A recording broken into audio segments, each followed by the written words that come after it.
Good morning everyone, this is Milan Mukherjee and today we are starting a new chapter named Work and Energy।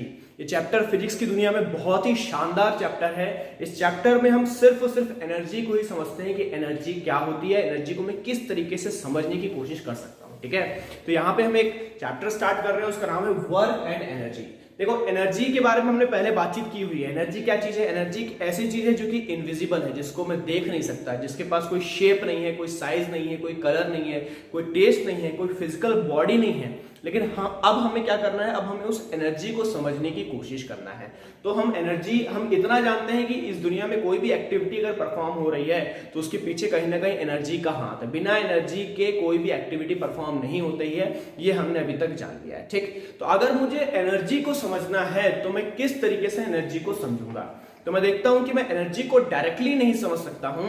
उससे मैं क्या समझ सकता हूं? उससे मैं ये समझ सकता हूं कि उस एनर्जी से कुछ ना कुछ एक्टिविटी परफॉर्म होती है। तो अगर मैं एक्टिविटी को ध्यान से समझ लूं, उस एक्टिविटी को ध्यान से समझ लूं, तो मैं एनर्जी को समझने की कोशिश कर सकता हूं। तो यहां पे एक नया कंसेप्ट हमारा फिजिक्स में इंट्रोड्यूस होता है और इस कंसेप्ट को हम क्या बोल रहे हैं? इस कंसेप्ट को हम बोल रहे हैं वर्क। वर्क कैसा है? वर्क, यहाँ पे हम दो तरीके से वर्क को समझते हैं। हिंदी में अपन ने बोला कोई काम करना, कोई कार्य करना, और इंग्लिश में अपन क्या बोल रहे हैं? इंग्लिश में हम बोल रहे हैं वर्क। तो फिजिक्स की दुनिया में वर्क कैसा होता है उसको हम समझ रहे हैं। ठीक, ये जो वर्क है ये कोई मेंटल वर्क नहीं है। जैसे हम अगर किसी चीज के बारे में सोच रहे हैं या कुछ कर रहे हैं, ये या गाना गा रहे हैं या कुछ कर रहे हैं, वो वर्क अलग कहलाएगा।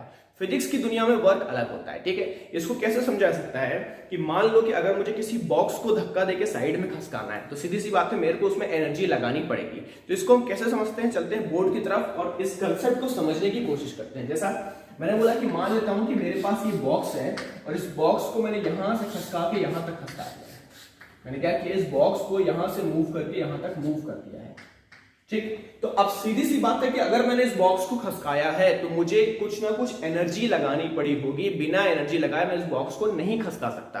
तो अब हमें सोचना यह है कि इसमें मैंने कितनी एनर्जी लगाई होगी या कैसे एनर्जी लगाई होगी, या मैं उसको मेजर किस तरीके से कर सकता हूं, या कैसे समझ सकता हूं। ठीक, तो उसके लिए क्या किया है? फिजिसिस्ट ने एक वर्ड इंट्रोड्यूस किया है जिसको मैं क्या बोल रहा हूं? जिसको मैं बोल रहा हूं वर्क। तो वर्क के बारे में बात करते हैं। वर्क क्या है? ठीक है, तो वर्क में यहाँ पे हम क्या दिखा रहे हैं? वर्क को हम W से दिखा रहे हैं और W किस तरीके से होता है उसको समझने की कोशिश कर रहे हैं। ठीक, मैं क्या बोल रहा हूं? मेरे को एनर्जी को समझना है। एनर्जी को मैं नहीं समझ सकता हूं, तो मैं क्या कर रहा हूं? एनर्जी के द्वारा की गई एक्टिविटी को समझ रहा हूं, एनर्जी के वर्क को समझने की कोशिश कर रहा हूं। ठीक, चलो कैसा? मैंने बोला कि अगर मुझे इस बॉक्स को थोड़ा सा खसकाना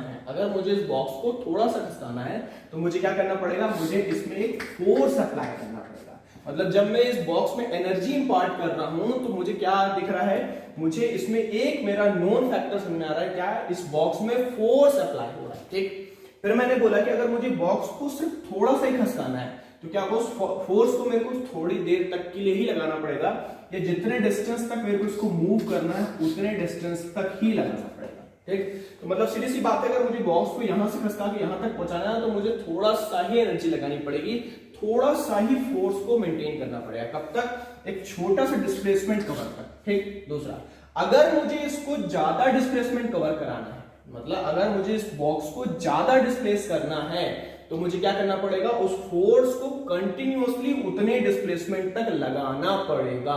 लेट अस सपोज दैट इसका सेंटर ये है और इसका सेंटर ये है। अगर मैं समझूं इधर कि ये डिस्टेंस कितना बन रहा है, इस डिस्टेंस को मैं s से दिखा रहा हूं। ठीक, तो मैंने बोला कि अगर मैंने बोला कि 1 मीटर तक खसकाने के लिए मेरे को F अप्लाई करना पड़ा, F फोर्स अप्लाई करना पड़ा 1 मीटर तक के लिए, तो यही फोर्स मुझे कितने ड्यूरेशन तक, कितने डिस्प्लेसमेंट तक कवर करना पड़ेगा? मेरे को ये S डिस्प्लेसमेंट तक कवर करना पड़ेगा। मतलब मेरे को यहाँ पे दो बात समझ आ रही है। छोटा सा डिस्प्लेसमेंट होगा तो छोटी सी एनर्जी लगानी पड़ेगी, ज्यादा डिस्प्लेस करना है तो ज्यादा एनर्जी लगानी पड़ेगी। इसका मतलब क्या हो रहा है कि जो मेरा वर्क डन है, ये वर्क डन मेरा दो चीजों से बन रहा है। एक क्या बन रहा है? फोर्स, और दूसरा क्या बन रहा है? डिस्प्लेसमेंट। फोर्स और क्या बन रहा है? मेरा डिस्प्लेसमेंट। अगर मुझे एनर्जी को पता करना है कि मैंने कितनी एनर्जी लगाई है तो मैं उसको पता नहीं कर सकता, तो मैं क्या कर रहा हूं? उस एनर्जी से 100% कितना वर्क डन हुआ उसको पता कर लेता हूं। तो यहां पे हम क्या कर रहे हैं? एनर्जी को किससे रिलेट कर दे रहे हैं? फिजिक्स के एक नए टर्म से रिलेट कर दे रहे हैं। इस टर्म को हम क्या बोलते हैं? वर्क। ठीक, तो हमने क्या किया? हमने वर्क को मेजर कर लिया। वर्क को मेजर करने के लिए हमारे पास एक फॉर्मूला आ गया, फोर्स इनटू का डिस्प्लेसमेंट। डिस्प्लेसमेंट का मतलब क्या हुआ? जिस डायरेक्शन में हम फोर्स लगा रहे हैं उसी डायरेक्शन के डिस्प्लेसमेंट को हम लेंगे। अगर ये बॉक्स इधर उधर मूव करता है तब हम उस डायरेक्शन को नहीं लेंगे। जिस डायरेक्शन में फोर्स काम कर रहा है उसी डायरेक्शन में बॉक्स आपका कितना मूव कर रहा है उसको मैंने क्या बोला, फोर्स इनटू का डिस्प्लेसमेंट, जिसको मैं क्या बोलता हूं, वर्क। और वर्क ही हमारा क्या है, work is the measure for energy. Work is the measure for energy. Energy को मेजर करने के लिए हम क्या मेजर करते हैं, हम वर्क डन को मेजर करते हैं। ये जो कंसेप्ट है आपका throughout the physics up to class 12th use होगा। जब भी हमको कहीं पे भी एनर्जी मेजर करना होगा तो हम क्या करेंगे, वर्क डन मेजर करेंगे। वर्क डन को हम कैसे मेजर करेंगे, किसी भी ऑब्जेक्ट पे कितना फोर्स लगाया गया है और वो ऑब्जेक्ट कितना डिस्टेंस मूव किया है उसी डायरेक्शन में जिस डायरेक्शन में आपका फोर्स जा रहा है। तो ये पूरा का पूरा कंसेप्ट क्या कहलाता है, ये पूरा का पूरा कंसेप्ट कहलाता है एनर्जी एंड वर्क या वर्क एंड एनर्जी। मतलब मुझे अगर एनर्जी को समझना है तो मैं किसको समझूंगा, मैं वर्क, उसके द्वारा की गई एक्टिविटी को समझूंगा, उसके द्वारा किए गए काम को समझूंगा, वो क्या कहलाएगा, मेरा वर्क कहलाएगा। ठीक, लेट अस सपोज दैट कि अगर मैं किसी बॉक्स को लेके रखा हुआ हूं, मैंने क्या किया, एक बॉक्स, बहुत ही भारी से बॉक्स को अपने हाथ में रखा हुआ है और मैं अपनी जगह पे खड़ा हूं। मुझे उस बॉक्स को उठा के रखने में भी बहुत एनर्जी लगानी पड़ रही है, कंटिन्यूअसली मेरी बॉडी में से एनर्जी लॉस हो रहा है। लेकिन यहाँ पे क्या हो रहा है, यहाँ पे वर्क जीरो हो रहा है। इसका मतलब ये नहीं है कि अगर मेरी वर्क डन जीरो है तो एनर्जी नहीं लॉस होगा या एनर्जी का इस्तेमाल नहीं हो रहा है। आइडियली अगर मैं एनर्जी को यूज कर रहा हूं तो उससे मेरे को कुछ डिस्प्लेसमेंट देखने को मिल रहा है, कुछ वर्क डन देखने को मिल रहा है। लेकिन ये भी पॉसिबिलिटी है कि मैं किसी बॉडी पे एनर्जी इंपार्ट कर रहा हूं और मुझे कोई भी वर्क डन देखने को नहीं मिल रहा है। जैसा मैंने बोला कि अगर मैं फुटबॉल पे एनर्जी लगाता हूं, किक करता हूं, तो क्या होगा, मेरी बॉडी से एक फोर्स एक्सर्ट होगा और वो कुछ डिस्प्लेसमेंट कवर करेगी। मैं इजिली निकाल सकता हूं कि मैंने बॉडी में से कितनी एनर्जी लगाई है। कैसे निकालूंगा, फोर्स इनटू डिस्प्लेसमेंट से। लेकिन अगर मैं एक दीवार को जाके धक्का देने की कोशिश कर रहा हूं तो मैं क्या है, मैं बहुत सारी एनर्जी दीवार में इंपार्ट कर रहा हूं, लेकिन वो जो दीवार है अपनी जगह से मूव नहीं करेगी, अपना डिस्प्लेसमेंट कवर नहीं करेगी और यहाँ पे वर्क डन क्या होगा, वर्क डन मेरा जीरो होगा। मतलब समझने वाली बात यह है कि अगर मैं एनर्जी अप्लाई कर रहा हूं तो हो सकता है वर्क डन हो और नहीं भी हो सकता है वर्क डन, दोनों ही बात है। लेकिन अगर वर्क डन हुआ है तो वर्क डन कितना हुआ मैं मेजर कर लूंगा, मुझे समझ में आ जाएगा कितनी एनर्जी मैंने अप्लाई करी है। ठीक, चलिए अब इसकी थोड़ा सा एसआई यूनिट की बात कर लेते हैं कि ये जो वर्क डन का जो कंसेप्ट है इसकी एसआई यूनिट क्या बनेगी। ठीक, तो कैसे करेंगे अपन, इसकी एसआई यूनिट समझते हैं। इसकी एसआई यूनिट क्या होगा, फोर्स की एसआई यूनिट क्या होगी, न्यूटन। फोर्स की एसआई यूनिट हम क्या लिखते हैं, न्यूटन, जो कि हम जानते हैं। और डिस्प्लेसमेंट को किसमें कवर करते हैं, डिस्प्लेसमेंट को हम कवर करते हैं मीटर में। तो जो SI unit of work done होती है वो क्या होती है, न्यूटन इंटू मीटर। और इस न्यूटन इंटू मीटर को ही हम क्या नाम देते हैं, इस न्यूटन इंटू मीटर को ही हम जूल नाम देते हैं।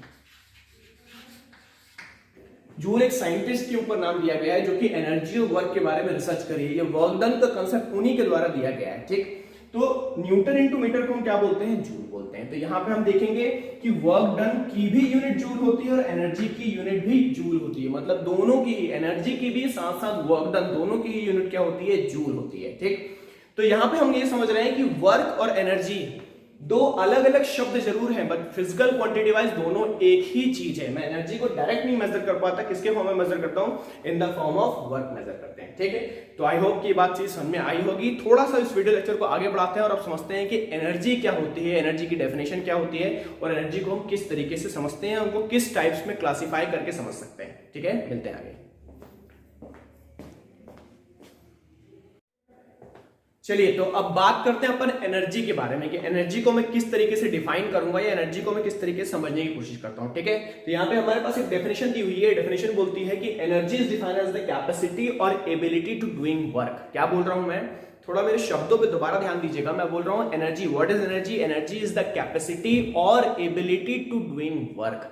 मतलब इसको अगर मैं हिंदी में बोलूं तो काम करने की क्षमता को मैं एनर्जी बोल रहा हूं। काम करने की क्षमता मतलब कितनी कैपेसिटी है मेरे अंदर कि मैं कितना वर्क कर सकता हूं। जैसे लेट अस सपोज दैट कि मैंने क्या किया हुआ है, एक टॉय कार को चार्ज किया हुआ है, मैंने बैटरी को चार्ज किया हुआ है।